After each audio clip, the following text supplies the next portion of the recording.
In the first example, we're going to look at a continuous joint distribution of variable x and y. In this case, you and your friend have a meeting at a given location. Both of you can arrive at the meeting place with a delay that uniformly distributed between 0 and 1 hour. The first person who has arrived will wait for 20 minutes.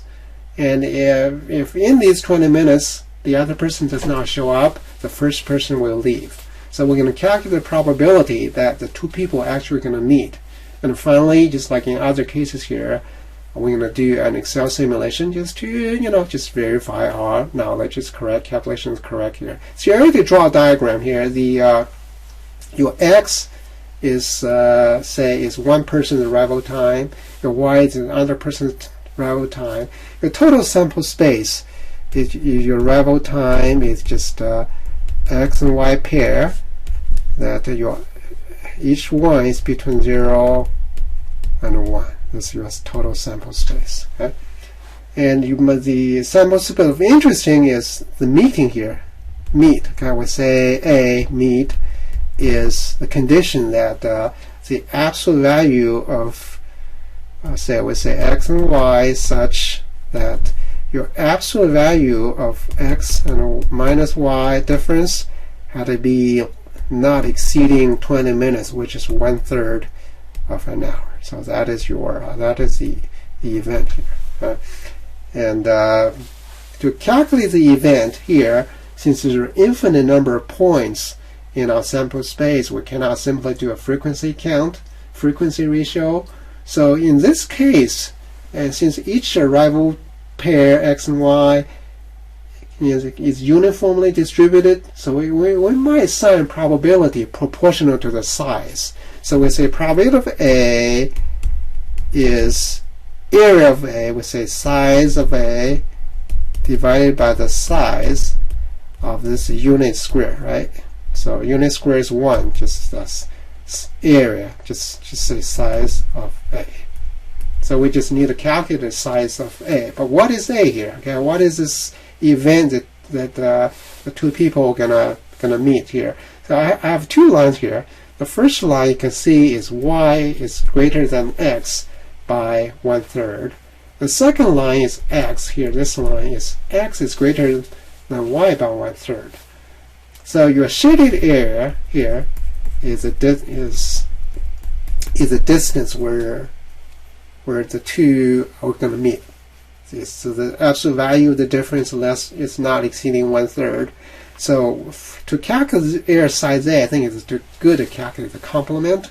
So probability of the complement is, say, no meet is the size of the two triangles, triangle 1 and triangle 2, and each of their area is 1/2, and their base and height equals to 2/3, right? 2/3 squared. Since there are two triangles times 2, divided total area is 1 squared. It's just 4 divided by 9.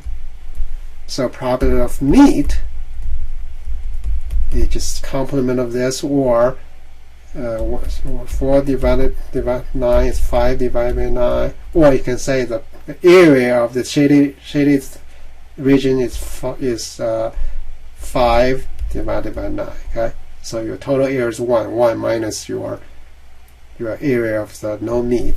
That gives you the meeting size. So you can see in this case, the key point of this case is that you assign probability that makes sense in this case. In this case, there are infinite number of points, so we assign probability proportional to the area of the event you're interested in, since each point is uniformly likely. And that's the gist of this question here. Before we end this example, let's go through another simulation here. And I already wrote the spreadsheet. I want to show you how I simulate this. Essentially, this example is like you draw, same as you draw two random numbers, x and y. Each number is between 0 and 1. The thing you're interested in is the absolute value of x, y is not exceeding 1/3. So that's your interest. But the same as your arrival time is same as you randomly draw two numbers from 0 and 1. So that's really the gist of my simulation. Now I'm going to open my spreadsheet and show you how I did. And here you can see I have spreadsheet. You can see here I have spreadsheet flip coin once and flip coin twice. I showed you before, and here I didn't show you this one. Throw 2 dice. I just show you the draw between random number between 0 and 1. The fourth example simulating meeting here. You can see here the first column B is my number of simulations, and my X arrival time for one person is rand, right? That produces a random number between 0 and 1, fractional number. The arrival time for the second person is another random number, rand. And now the column E, I calculate the absolute difference. Then column F, I say, well, is this difference not exceeding 1/3? If it is so, that means 1. 1 means the 2 people are going to meet. Otherwise, if the absolute difference is greater than 1/3, that means they are not meet. I arbitrarily assign the value of column F is 0. So then I count here how many times, in column F I have 1. Okay, so basically the sum of column F will give us total number of meetings 622, and the total number of simulations, I just count all the column F, so that gives us total number of meet times, the number of points, how many pairs of X and Y's you have. And think in this case, right, I use simulation to find all the number of points in the square. Okay, this is probably, since with simulation, we can do a lot of simulations to like a million here. So if all these number of X, Y's can cover up your square. Okay, in this case, the probability meeting is 0.567. And the theoretical value we calculated, is 5 divided by 9. So it's pretty close here, okay? And you can see I can, of course, do more simulation here. Let me show you here, so I can do more. So I have so far 1,089 simulation. Let's do more, okay? I can track this more, okay? Now let's see how many simulations I have. I have total of, about